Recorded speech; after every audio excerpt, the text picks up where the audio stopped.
Alors, dans cette courte vidéo, nous allons étudier deux pratiques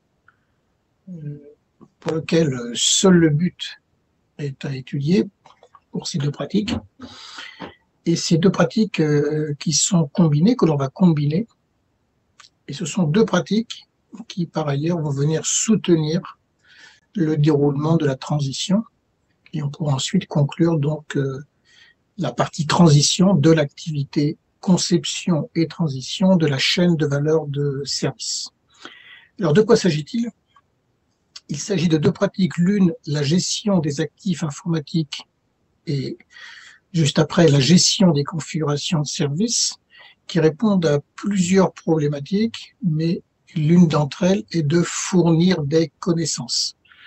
Donc, on a aperçu plus tôt dans le cours qu'il y avait une pratique qui sous-tendait beaucoup de choses qu'on simplifie à travers l'acronyme DIKW, qui en tant que tel n'est pas dans le cours, mais j'en rappelle les éléments. Ça avait démarré dans la dimension information et technologie, où information, on a élargi le mot à données, information, connaissance, on capture des données, on les agrège, on les présente de façon sensée dans des modèles, des formats, etc. Et ensuite, on ajoute des éléments contextuels pour créer des connaissances. Et c'est ensuite l'analyse de ces connaissances, donc DIK, le cas de knowledge, qui va permettre la prise de décision informée. On dit alors qu'on est en état de sagesse, l'état de wisdom. Donc en fait, ces deux pratiques, gestion des actifs informatiques par laquelle on démarre et ensuite gestion des configurations de services, sont des mises en œuvre de cette démarche de gestion des connaissances. Alors la première pratique, gestion des actifs informatiques, on aperçoit là une nouvelle définition à prendre. Donc le but de la pratique de gestion des actifs informatiques est de planifier et gérer le cycle de vie complet de tous les actifs informatiques. Qu'est-ce qu'un actif informatique? C'est un composant qui présente une certaine valeur financière et qui contribue à la fourniture des produits et services informatiques et contribue dans tous ces aspects. C'est-à-dire, on éprouve le besoin de tracer de l'information sur ces actifs informatiques pour des raisons de valeur, de maximiser la valeur. S'il y a une dimension financière pour une notion, par exemple, de contrôle de coûts, mais aussi si on gère des stocks, par exemple, pour une notion de gestion des risques ou de planification de capacité.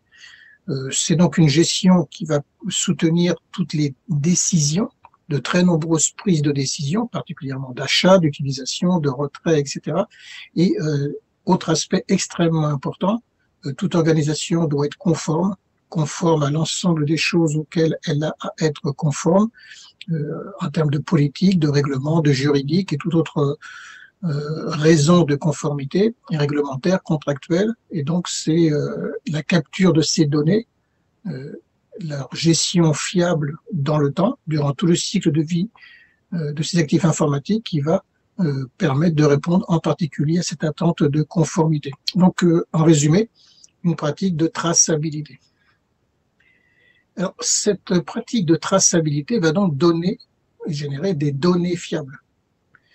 Et ensuite, certaines de ces données qui peuvent être de nature extrêmement variée quand on regarde le schéma qu'on a sous les yeux, aussi bien des données sur les quatre dimensions de la gestion de services, des données sur les services eux-mêmes, les offres de services, des données sur les accords de niveau de service, puis des données sur les parties prenantes, des données sur les utilisateurs, sur les fournisseurs, les partenaires, etc. Donc, autant de données qui auront été tracées.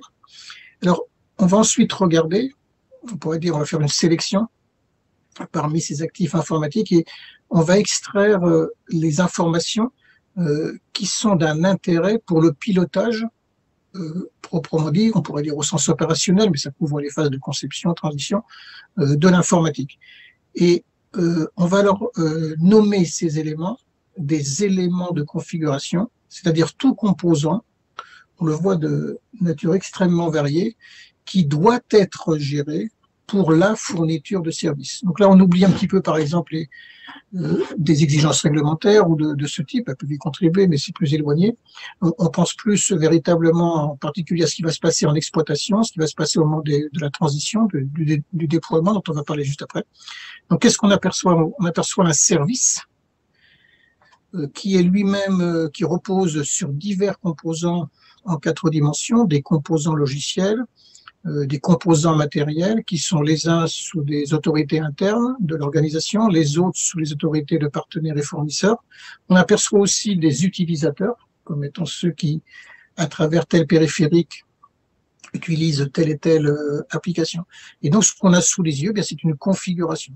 C'est une configuration de service.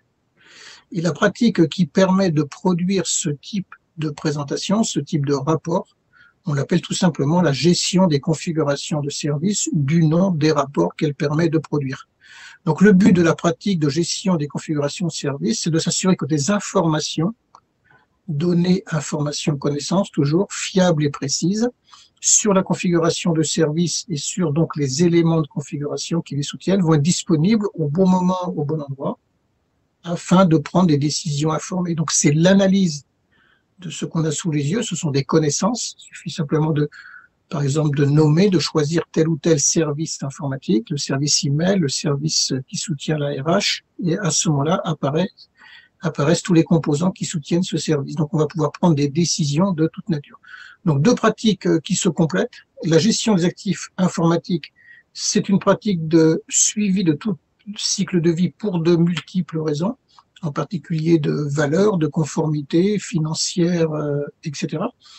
Il y a un actif informatique, c'est quelque chose qui a de la valeur, une valeur financière pour la fourniture de services. Donc, il y a des motivations extrêmement larges, beaucoup d'exigences réglementaires qui font qu'on gère et on trace le cycle de vie d'actifs informatiques, alors que la gestion des configurations de services, c'est la production de rapports, pourrait-on dire sous toute forme, bien sûr, qui sont des connaissances de haut niveau qu'on va analyser et qui vont permettre de prendre des décisions pour la fourniture de services. Et tout élément qui apparaît dans ces rapports est appelé élément de configuration. Alors, au moment de l'examen, entre les 2 définitions, celle de l'actif informatique et celle de l'élément de configuration, puisque les 2, on le voit, font partie des 7 définitions à connaître sur les pratiques, eh bien, pour différencier les 2, actif informatique, élément de configuration, il faut retenir que actif informatique est toujours associé à la notion de valeur et encore plus de valeur financière. Voilà comment faire la différence. Donc voilà, pour ces 2 pratiques, on résume. À travers ces 2 pratiques, on répond à un ensemble d'obligations et par leur combinaison, et en particulier par la seconde pratique, eh bien l'ensemble des parties prenantes ont maintenant sous les yeux des connaissances qu'une fois analysées, vont pouvoir être à l'origine de prises de décision qu'on appelle informer l'état de wisdom. Voilà pour ces 2 pratiques. On va maintenant se retrouver et on va pouvoir conclure. On va faire marcher la transition de façon opérationnelle et on va conclure cette étape.